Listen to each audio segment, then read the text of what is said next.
Bora, eu sou Gabriel Amaral, vamos embora aqui para mais um vídeo do canal Raiz Tricolor, chegando nessa segunda-feira e te atualizando das notícias desse final de semana, beleza? A gente abre aqui, inclusive, falando já sobre a saída do Alexander, né? É a grande notícia desse final de semana. O Fluminense acertou mesmo a venda do Alexander para o Al Ahly, time da Arábia Saudita. Uma venda que foi realizada de 85% dos direitos econômicos do Alexander, foi para a Arábia, já fez os exames médicos aqui mesmo no Brasil, embarcou para Jeddah, de onde é o clube, né, o Al Ahly. E só lembrando, existem alguns Al Ahly, se eu não me engano, Al Ahly significa nacional. É como se for, então você tem o Nacional do Paraguai, o Nacional do Montevidéu e etc. Então lá também é comum. Então o Al Ahly efetivou a compra, o valor por esses 85%, segundo publicação do Fabrício Romano, é de 10 milhões de dólares. Publicações aqui do Brasil, como o GE, Trivela, deram 9 milhões de euros.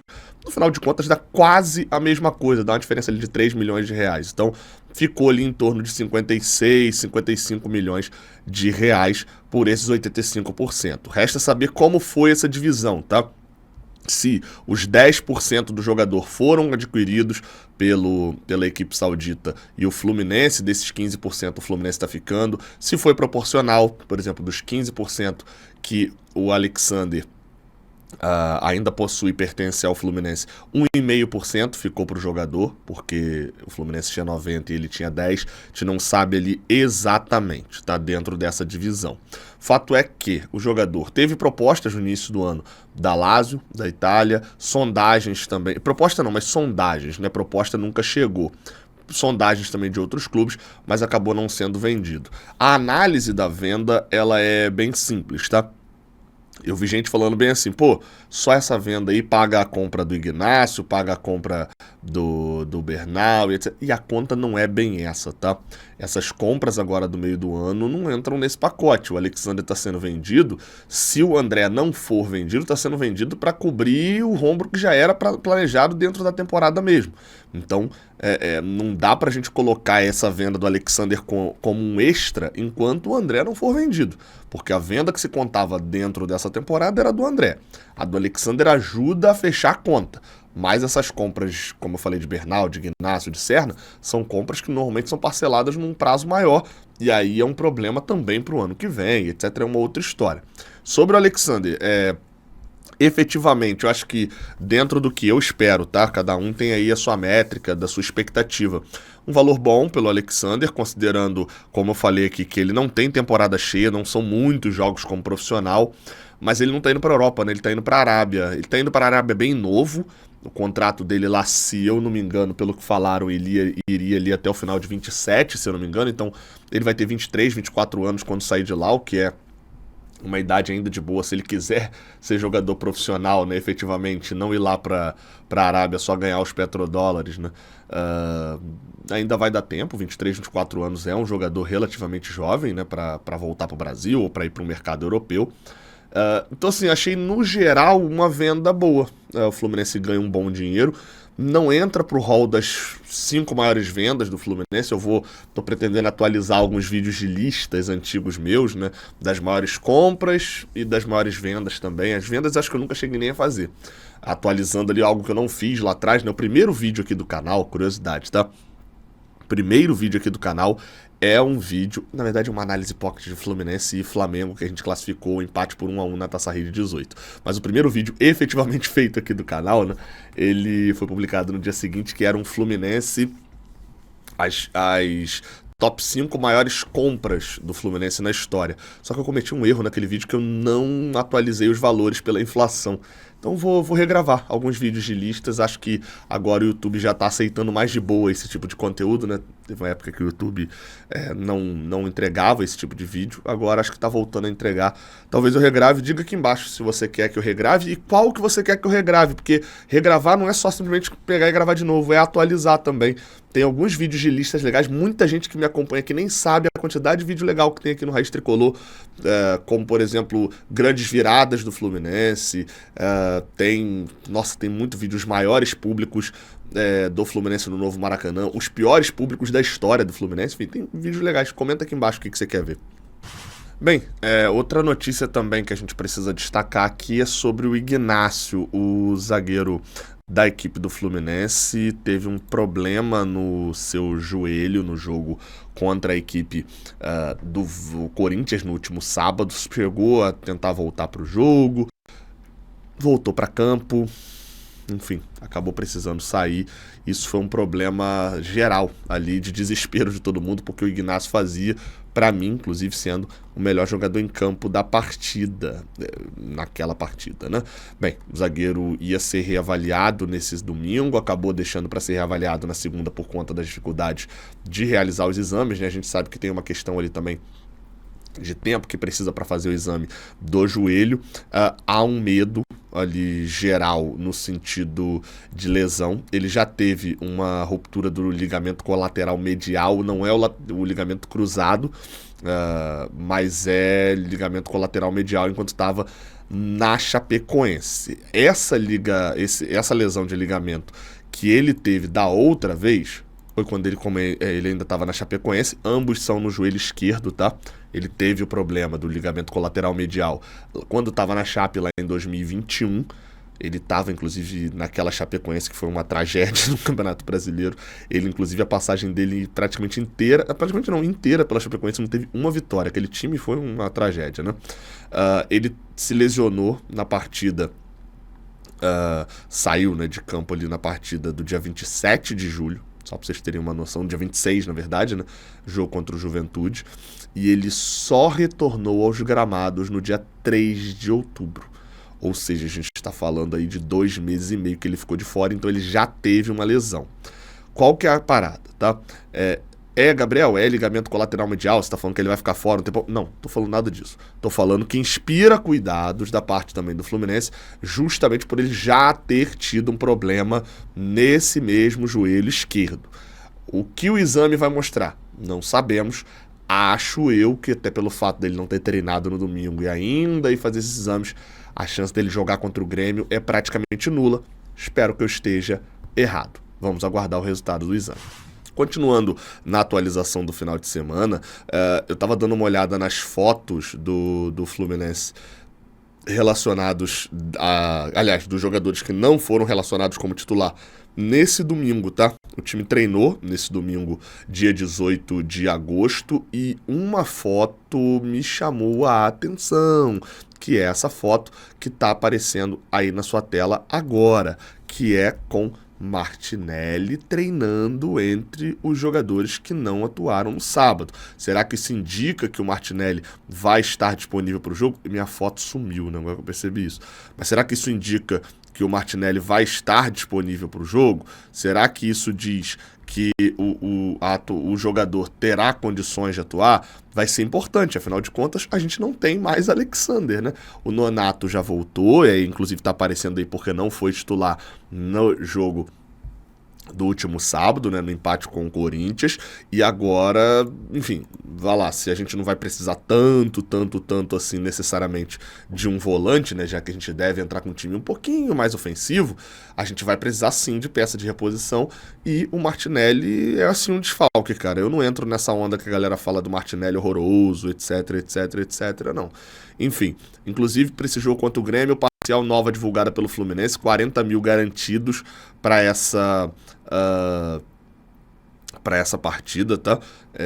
Mais de 40 mil em pessoas, né, tricolores, dá até para dizer assim, já que tem a outra galera do Grêmio lá também garantidos para o jogo. É um jogo de grande apelo e eu espero que o Fluminense consiga esgotar esses ingressos, tá? Quem quiser ainda tem entradas para o setor norte e para o setor oeste, estão sendo vendidas lá em fluminense.futebolcard.com.br. Para a gente partir para a última etapa aqui deste vídeo, a gente faz a nossa tradicional análise da rodada, né? A rodada teve alguns resultados extremamente surpreendentes, tá? E olha que eu nem tô falando tanto aqui só do 4-1 que o Botafogo ensinou em cima do Flamengo. 2-1, pênalti perdido pelo Botafogo, Arrascaeta saindo lesionado e nos 2 últimos minutos ali, né, praticamente, o Matheus Martins fez 2 gols, né? Aos 2 últimos minutos eu exagerei, né, mas ele faz aos 39 e aos 49.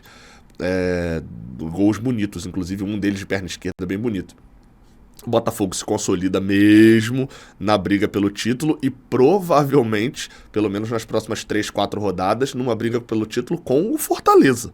Sim, um time que nunca foi campeão de nenhum título nacional, como é o Fortaleza, o máximo que ganhou foi a Série B, e um time que não é campeão brasileiro, tem apenas 2 títulos, sendo o último deles em 1995, que é basicamente a minha idade, 29 anos, ou seja, um campeonato brasileiro bem atípico.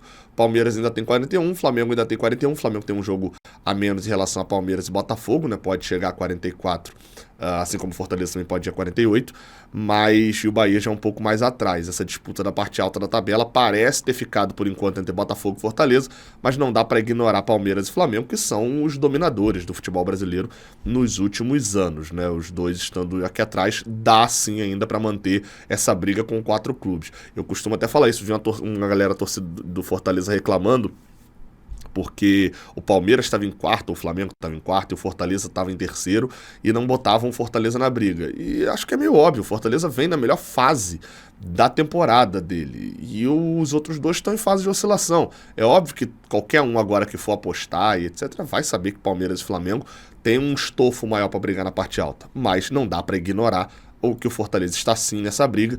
E na próxima rodada enfrenta o Corinthians, o que é muito bom pra gente. Falando de parte baixa da tabela, vamos ver aqui os resultados que nos interessam nessa rodada aqui, ó.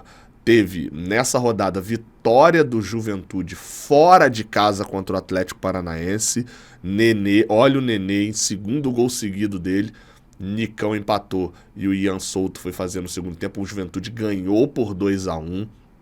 Vitória do Atlético Goianiense contra o Internacional, que foi um resultado, esse sim, positivo pra gente, porque o Atlético Goianiense tá praticamente morto lá na lanterna, ganhou o Inter e atrapalha a vida do Internacional, e um bom empate entre Criciúma e Vasco, tá? Esse 2-2, o Bolassi foi fazer o gol no finalzinho aos 49 para empatar o jogo, depois dele mesmo ter aberto o placar e o Vasco ter virado. Por que esse empate foi bom? O ideal mesmo, pensando só em tabela, era o Criciúma ter perdido o jogo. Mas, vai lá, pelo menos dar uma segurada ali no Vasco. Palmeiras e São Paulo não nos interessa. Red Bull e Fortaleza também não nos interessava, né, efetivamente. Atlético Mineiro empatou com o Cuiabá, ruim, né? É um ponto que o Cuiabá não esperava tanto e conseguiu. E o Grêmio perdeu em casa para o Bahia, o que também foi um bom resultado para a gente. Olhando a tabela do Campeonato Brasileiro, a gente vê o Fluminense com 22 jogos, tá? Ainda está hipoteticamente fora do Z4. Lembrando que hoje, nessa segunda-feira, tem Vitória e Cruzeiro no Barradão. E por que hipoteticamente fora do G4? Porque o Fluminense tem o mesmo número de jogos do Vitória. Então, basicamente, só que o Vitória tem mais vitórias, né? Se o Vitória não ganhar o jogo de hoje, basta ao Fluminense ganhar o seu jogo atrasado contra o Atlético Paranaense em casa para sair do Z4. Mas a questão é que a conta não funciona assim. A conta funciona no que a gente vê visualmente na tabela. E ao final da 23ª rodada, o Fluminense está no Z4 ainda. O empate contra o Corinthians fez mal nesse ponto. Mas está no contexto da briga, né? Algo que quem assiste aqui o Raiz Tricolor já me viu falando algumas vezes isso. A gente engatou sequências de vitórias e eu falava, gente, deixa a gente sair do Z4 para falar que parou de brigar. A gente ainda está brigando contra o Z4. O fato é esse. Tanto que estamos aqui em 18º nesse momento. Mesmo se ganhássemos o jogo atrasado, ainda estaríamos no contexto de briga contra o Z4. O fato é esse, estaríamos aqui em 16º.